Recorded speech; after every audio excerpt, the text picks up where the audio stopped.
when you get rid of all the religion, do this, get up, sit down, like, get rid of all those things, and you like, who is God? What did Paul say? About praying in the Spirit, praying over people. We wrestle not against flesh and blood. Well, if we're wrestling not against flesh and blood, I mean, there's something we need to fight and well, spiritually fight against and for.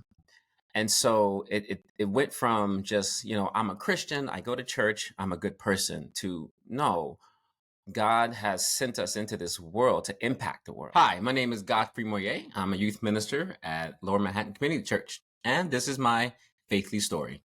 Could you tell me how your faith journey started? Well, journey. Um, I'll be honest, it started very early. My parents brought me to church. I grew up in church essentially my whole life that I can remember. And my best friend to this day is someone I met at the church I was at. I actually, though born in Brooklyn, New York, I was actually raised in Alaska, and I went to a predominantly all Black church in Alaska. I know. And so, yeah, I grew up in church my whole life, sang in the kid choir and was a usher, a little child usher. And so that was always part of my life. All I knew was church. And we went to a very, I guess you call religious church. We went to church about 3 days a week. So it was a big part of my life. But when I remember it fully accepting Christ, like when I said, yes, I'm coming forward to take this stand, I was 16 actually. I always wanted to, I always knew I was going to.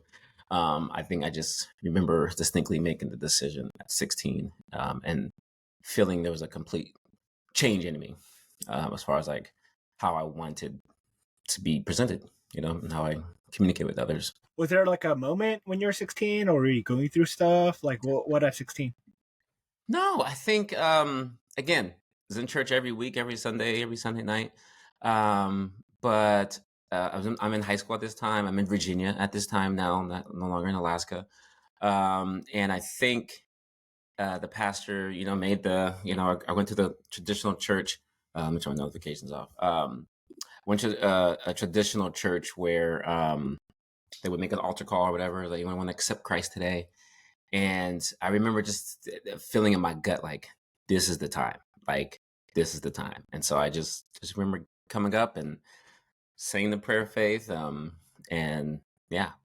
It was just something I knew I was going to do. I just decided that day, just felt like, no, this is the time. So It's funny that you mentioned choir. That I also went to church like 3 times a week, sometimes like 5 times a week. Oh yeah, yeah. And I was part of the children's choir. And the funny story about the children's choir is like I was the first boy and only boy for a while because it was all wow. girls and none of the guys wanted to do it. And then my mom kind of forced me. And but looking back, like that's how I got into music and like to read music. So I was like really grateful for that. So like for you, Same. That's actually, I'm so glad you asked, actually. I remember crying because I had my best friend, we were singing, and then the choir director was like, you know what, Godfrey, you're an alto. And this is, I'm, 10, 11, 12. I was like, alto? But the girls are the altos. And I remember crying about it. But now I'm so grateful she did that, because I can sing pretty high now still. So, so yeah, leading worship, and it's something I will forever do. yeah, I'm an alto too. They said my voice was too high. Yeah. Wait, so what was Alaska like growing up? Um, well, winters were cold. But it was great. I grew up, very woodsy area. I grew up there was a dirt road to get to my house. Now I will say, although I did go to a predominantly all Black church, it was less diverse at school. School was, there's like maybe 3 African Americans and the rest were Caucasian. So that's all I knew growing up. And so, but it was, honestly, I have no bad memories. Literally, no bad memories of growing up as a kid. It was obviously a different lifestyle. I mean, we would walk, almost a mile to get to the bus. Walk down the street. We tried to avoid the dogs on the way.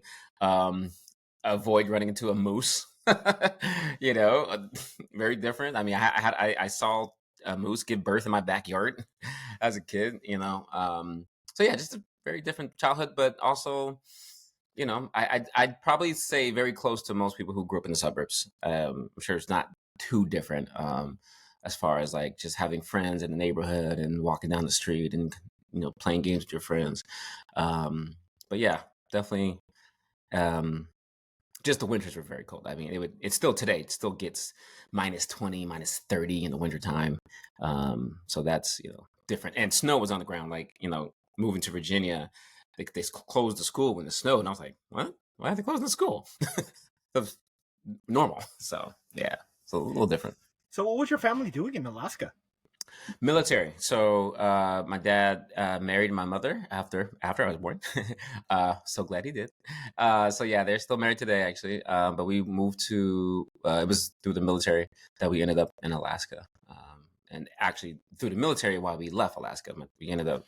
My dad got shipped or stationed in Virginia, right outside DC, so the DC metropolitan area, when I was about 12 years old. Did you move a lot as a military kid? No, we only moved. Really, major move was twice. I mean, Alaska, that's the one, and we technically did move in Alaska, different base, but it wasn't nothing in my life changed. Like someone at the same church, things like that. Um, but then again, moving to Virginia, and that was it. That was the only like big move. I know most of my friends I've had, like they moved every 4 years or lived in Germany for some time, but no, we ended up in Alaska for like 11 years, and then um, to Virginia. That was it. Yeah, I had somebody on. She was a wife of a military officer, and Okay. they moved a lot. But he also got deployed, and I think Afghanistan during the war and stuff. So she told me a lot about like what faith was like on the base, Mm. and like how they have to like get like support each other, and like because they don't know what their husband is going to come back and stuff. So it's always scary. So I can't imagine. I think my dad did leave a lot for trainings. And then 91, I'm older, much older. So 91 Gulf War, is when he did go there. But he, at that time, was not like any like, uh, like on the foot ground military guy. He was more doing logistics. So he was, back at the bases, um, in Iraq. But yeah, he was there close to a year. I remember, for the Gulf War.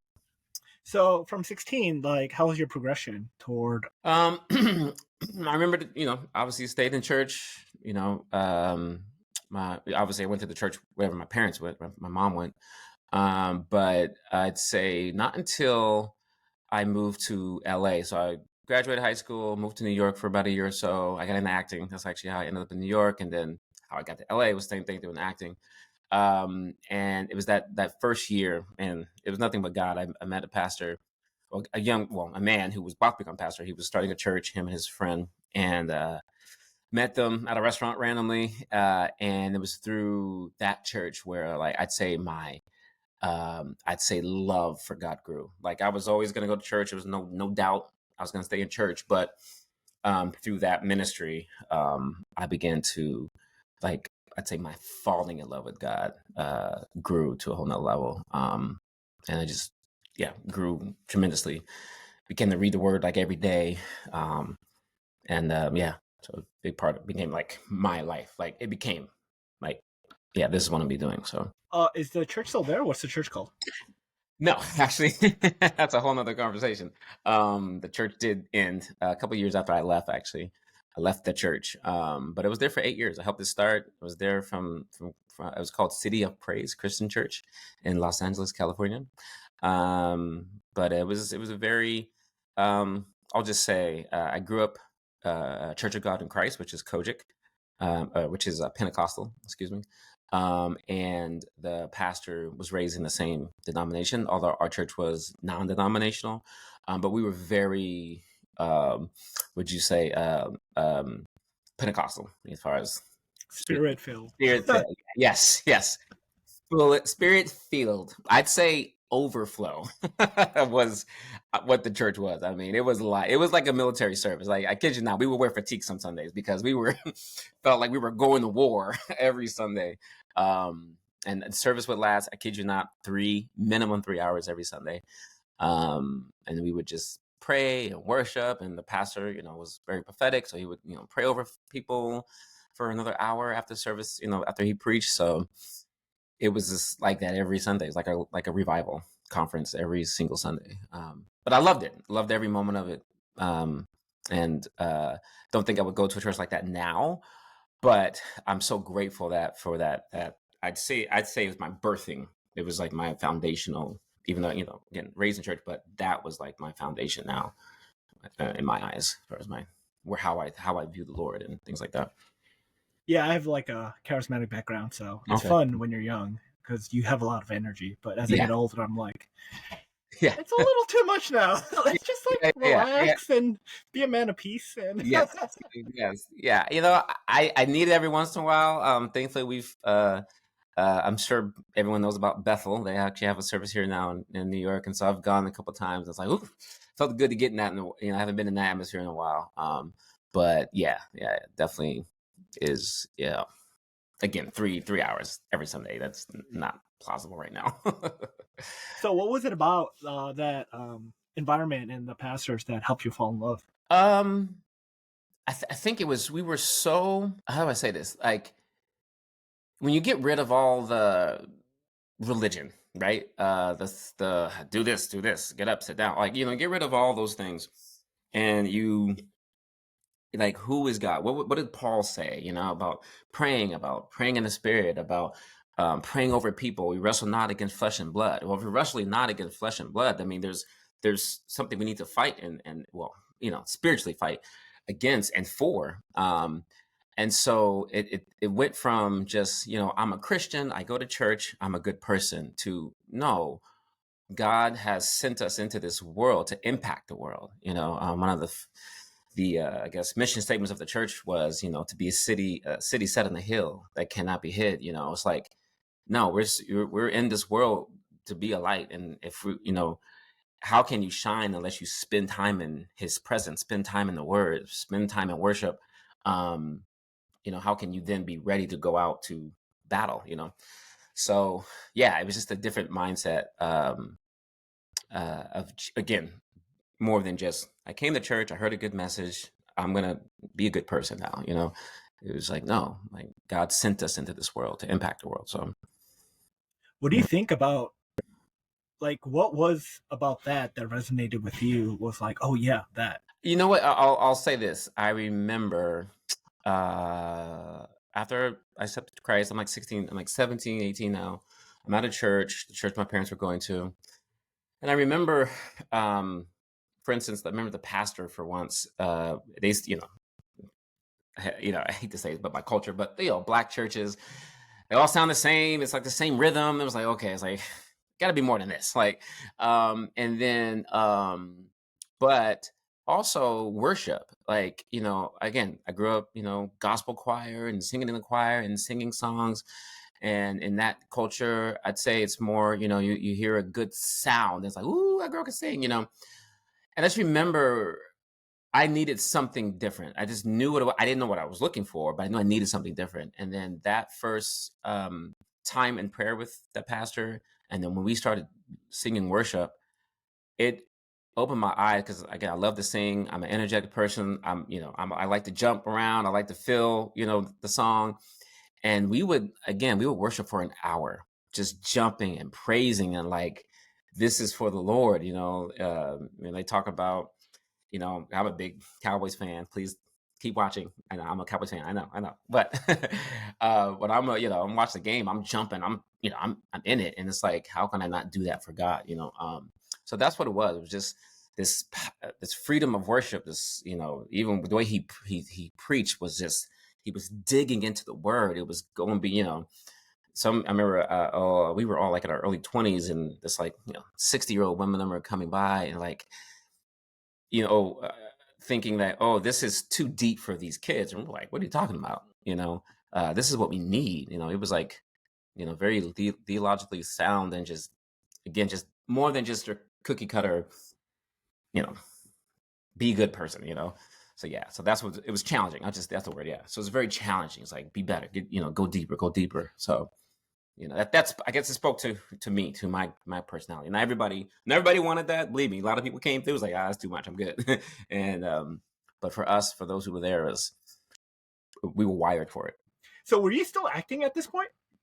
Yes. So I got to LA and I was, I was doing decent, I booked a lot of commercials and some working. And I, did little bit TV show spots here and there throughout the time. And again, I'll throw this in as well. Then all of a sudden I really had this strong desire that I knew um, at 17, I think I was 17 years old, 16 or 17 years old, the church I was at asked me to speak, do like a youth little 3-minute talk. And I remember giving it. And I remember after I gave that 3-minute talk or 5-minute talk, I was like, oh, I'm going to be doing this for a long time. Like, this is what I want to do. And so I remember calling a friend. It's like, hey, I heard you have a speaking organization. And so I called him and he was like, cause I want to like start going speaking to schools. Like, I really feel like I'm supposed to do that. And he did. And, so yeah, so outside of, I was an actor. So all my jobs, I would just do like, I was a waiter, classic coffee shop, that's my job. But as far as like pursuing other things, it was the acting and then speaking. I was speaking at schools, group homes, juvenile facilities. So I was doing that hardcore my years in LA. Was it tough giving up acting for you? No. So I was doing both. No, I mean now. You're not. Are you still an actor? So okay, funny story. So when I got to New York, I don't know if, again, following the storyline, but my now wife got into NYU for grad school. She came here. And at first I was like, nah, babe, I'm an actor. I'm in LA. I'm not leaving LA, That's but the end. I am a thespian. I need to be in LA. And lo and behold, I got here and I felt the Lord just like changed. I mean, it was kind of crazy. I got to New York and felt like I'd been on vacation. Felt like I was home. And I was like, wait, what? So anyway, I came here, ended up getting a job at a youth center. And it was at that point, actually, God told me to lay it down. I did lay down the acting for about 3 years. And just, I'd say 2022, so 2 years ago, he had me pick it back up. And I felt released to do it. And sure enough, that year, I booked 3 commercials here in the city. I shot one December of this past year. So yeah, I'm still, slowly getting back into it. So yeah. That's awesome because I mean, I love movies. Like, I grew up Mhm. movies. I watch a lot of media. Mhm. But I see like God working in Hollywood little by little through a lot of actors coming out, sharing the story of their Christian walk and whatnot. And it's like, well, in my perspective, being more accepting, not that like the studios are accepting it, but like these like big name actors like that are Christian are just voicing their faith. And I'm like, Yeah. wow, God's because like people love story.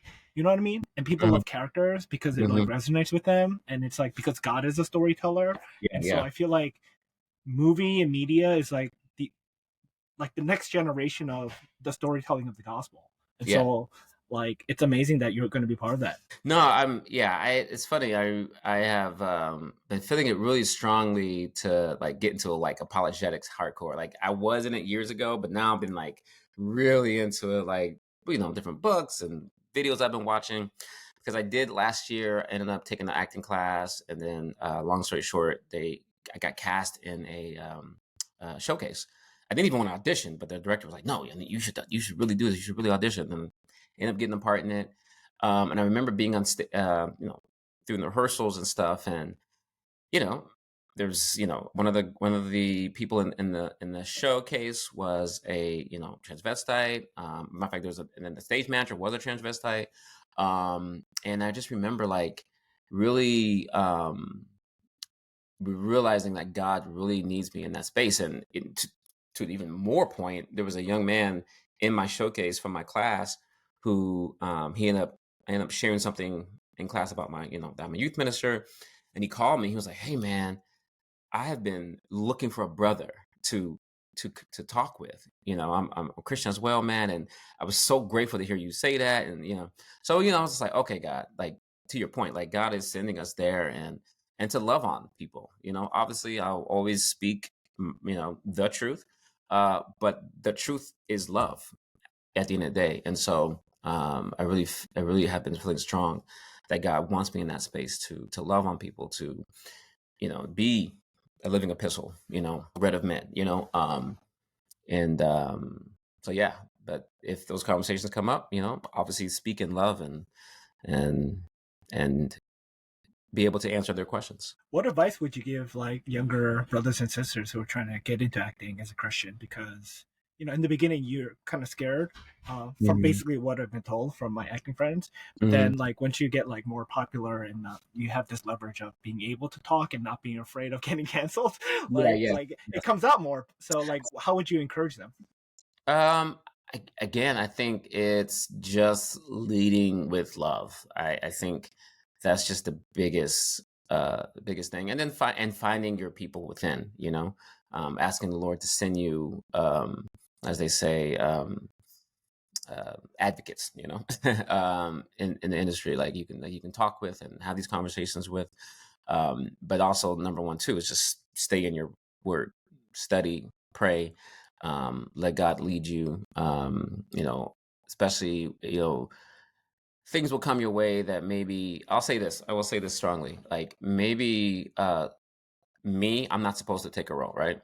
But maybe you are. I think I don't ever want to tell someone, oh, you can't do that as a man. Obviously there's certain things. Let's be very clear. There's certain things that you probably shouldn't do. Um, but let the Lord lead you as far as what to do, what to accept, and things like that. And not sometimes we can be so, I think, religious on certain things, but that's not to give room for being too lenient either. There is a standard, but I think to just stay prayed up. Number one. So how did you get into youth ministry? Kind of like I said, I saw myself speaking to youth all my life. I don't think I ever really said I'm going to be a youth pastor. I don't remember ever saying that, but I just had a very strong desire to talk to youth about the choices they make. I grew up with a mom and dad, 2-parent home, and so many people have not, and especially the kids I would meet at the juvenile hall or counseling centers, that was not their story. And just realizing that so many young men and women have made choices that they didn't know there was another choice to make. They thought this was the only path. And so I just had a big heart for them and, doing that. So yeah, that led me to speaking at schools, and I was abstinent speaker, and from drugs, alcohol, sex, the whole nine, and for a long time. But then I started having opportunities to speak at churches, and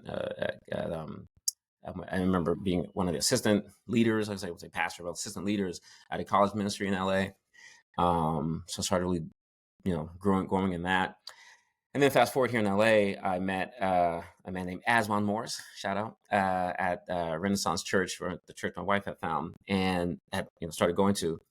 And he introduced me to Young Life. And so through Young Life, I ended up becoming a youth, kind of one of the youth leaders, or the youth leader, I guess, at Redeemer East Harlem with Pastor Justin. And then from there, I ended up taking on becoming youth minister through Young Life again, at Lower Manhattan, at the church partnership that they were having there. So yeah. So again, it wasn't my ultimate vision, but now, and then I just actually just finished. I went back to school and got a youth minister leadership degree at Eastern University. Just wrapped that up this year. So yeah, I'm just like, yeah, youth pastor, youth minister. That's what I'll be doing. What's been the hardest challenges of being youth ministry? Because I've done youth ministry, and I tell Mhm. people I'll never go back. I loved it. Trust me, I Yeah, loved yeah, it. yeah, yeah. But there's a lot of patience you need to have. Yeah, you know what? Again, I always tell people, the only thing I can explain it is like, how are you bent? We're all bent a certain way. Like I personally could never work in a convalescent home. I love my grandmother. I love old people, but that's not where my heart is. Nor could I ever work with 3-year-olds. love my kids. My son's 3, could never work with 3-year-olds. But I love middle and high school, love them to death. And I just so passionate about these pivotal this pivotal season of their life. Which again, I talk about choices. Some of the choices they make, they can either derail or propel them in life, what they're going to be doing, what they're not going to be doing. So I have just such a big heart for that, because I see so many people our age, who have made those choices, right, either for the good or for the bad, that they're still dealing with, and so I just don't want them to make those choices. So yeah, I personally can't imagine not doing it. So especially even now, being able to disciple kids, meet them, been meeting a lot of throughout the week, taking them to lunch and just talking with them, and just realizing how important, like, I wish I had this as a kid. I never had anyone come to me and take me to lunch as a kid and give me the word and talk to me about what I'm feeling or going through. I definitely could have used it. So yeah. Is worship leading something you're so passionate about? Oh yeah. So actually, Young Life, I've officially no longer work for Young Life anymore, but they have still subcontracted me out to do the music at camps now. So I did 2 camps recently. I'll be doing another summer camp this for a whole month this summer, doing the music and program stuff. So yeah, so definitely still passionate about it.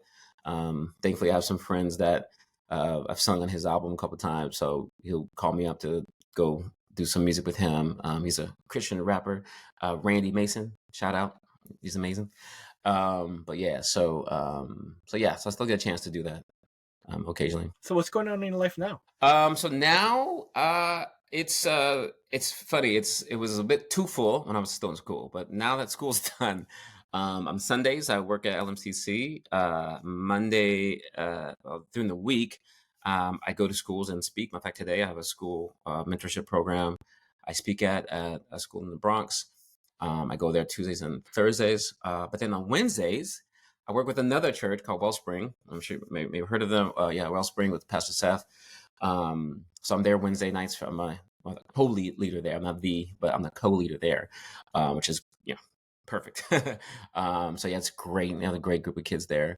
So there every Wednesday night, and then like I said, Thursdays and Fridays is another school I help and speak at as well. So yeah, pretty busy. Got at least a school or a church to speak at throughout the week. So how'd you meet your wife? Oh, it was amazing. At the church back in LA, not that church, but after that, I left that church, which is a whole nother conversation. But ended up leaving that church, joining a church called Hope's House in Northridge, California. I was there, and a couple years into the church, the youth leader over all the youth asked me to start a middle school boys mentorship program. She felt I should start one. I was like, you know what? Yeah. Prayed about it. And she was like, hey, we actually have a girl one already that's been going, and you should meet with, the girl who's running that. So you guys can maybe, team up. I was like, oh, perfect. And that's her. We had our first meeting, and I kid you not, in that meeting, as she was talking, I felt the Lord say, I know this is super religious, but I heard the Lord say, that is your rib. And I felt it. And I was like, and the beautiful thing about that is, God had given me this message I spoke at a college called The Original Path to Marriage. And in it, it kind of talked about how God will reveal your wife to you. Won't be, as me, I'm always, looking at a girl like, oh, is that her? She like, oh, is that her? But for her, she's beautiful. Let me be very clear. But for some reason, he kind of like just had me not focus on that. It was just who she was. It just spoke to me so strong. And it was the first time it ever happened for me. And so, yeah. So she her side of it is really funny because she thought I was somebody else and thought I was married. So she was like, wasn't even thinking to even let me her brain go there. But thankfully we cleared that up. That was not me. So yeah, we met at church. And yeah, like I said, she's the one that got me to New York. So she was interested in you initially too? No, I think it felt good. I mean, she remember saying she loved our conversation. She was like, "Man, this is so natural. This feels so good." But she was like, "Nope, he's married. I'm not letting myself go there." And amazing part of our story is she was living with her cousin. I'll say her name Mirta, and then her cousin's husband is Darnell. Well, for the past 3 years, I met Darnell. He's actually was the main worship leader at that church. And when I met him, I felt God say, "You need to connect with him." And for 3 years, we prayed once a week together, him and I, for 3 years. Had no idea that, obviously. So she's at the time living with them. And so anyway, when she tells them, like, "Hey, I met Godfrey," and Mirta, I guess, told her, she's like, "Oh my gosh, Godfrey is great. Like, we love him." And she was like, "I thought he was." She was like, "No, he ain't got nobody." So, so it was actually it was great. Like God had it all mapped out. Yeah, God works it out always. It's just in Yeah, our yeah, mind. He's like, oh no. yeah. No, yeah, it was just so great. Like it's like, "No, he ain't that with nobody." So she was like, "Oh," and so I called her and asked her to coffee, and we did, and the rest is history. So how has fatherhood changed you? Oh man, um, a lot. I mean, obviously, as you know, it's. I'm trying to even put into words. I just, yeah, in the back of my brain, I'm always like, "Am I a good dad?" Am I? But I I just try to love them as well much as I can. I don't know. I definitely feel like a different person. The way my thoughts go. Before it was just you think about yourself, obviously, and obviously when we got married, just thinking about her. But now it's making sure they're good, making sure that they're taken care of and protected. And I'm kind of a worry wart, so I'm always like, "God, are you okay? Did she get hurt? Is she okay?" I have a son and a daughter and a son. And So yeah, I don't know. I'd say obviously I feel like I've been more responsible, even I was getting better, but definitely now it's like trying to be on time, trying to do things the right way, making sure like picking the kids up from school, things like that. So I don't know. Yeah, I honestly I can't. I don't know if I can put into words how it's changed me. I really don't know. I just know I'm different. um, yeah. So, What advice would you give young couples about marriage and parenthood? oof, just the hardest part. I'm sure most parents, what parents would say this when the kids first come. Um, like we struggled with remembering that we're more than just roommates. That was the biggest, like, especially having two, and they're 15 months apart.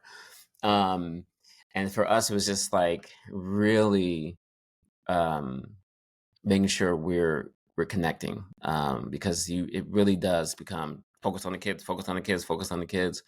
And yeah, so those when you first get pregnant and baby comes and all the, like, just really have conversations about, hey, checking in with each other. How are you doing?